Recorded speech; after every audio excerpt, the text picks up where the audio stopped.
This module just lays out for you real briefly Dalton's atomic theory. The importance of this is that John Dalton was the first scientist to bring together the the results of the experiments that had been happening during this period of time, and to realize that we had an actual description of the atom. Now, it has parts to it which you'll see in a moment.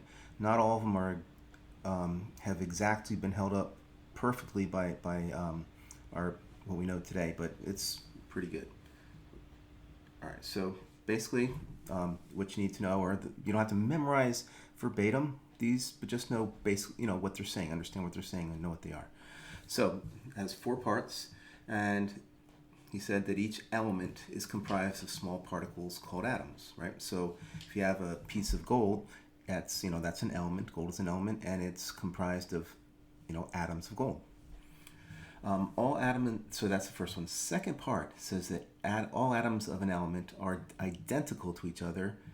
Atoms of different elements are different from each other. Now, this one right here, make a note. This we know today is not quite true. There's no way they could know it back then, but what we know today is because we have really good instruments. There are slight differences in the mass. There can be slight differences in the masses of atoms of the same element. Those are called isotopes, which we'll see in a little bit. And just see, I have another misspelling.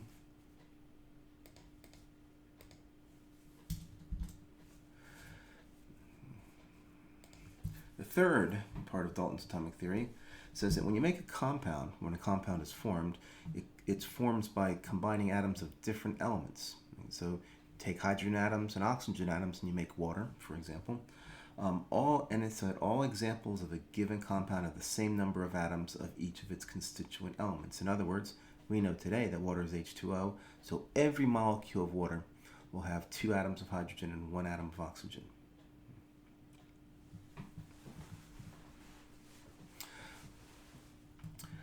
Now, let's see the last one. A chemical reaction. When a chemical reaction happens, what happens is the atoms are rearranged, but the atoms themselves do not change.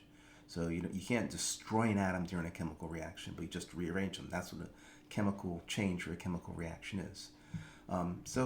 There's Dalton's atomic theory. You should know the parts of it. You should realize that what's not quite true, based on what we know today, is that atoms of an element are not necessarily identical. They can have slightly different masses called isotopes.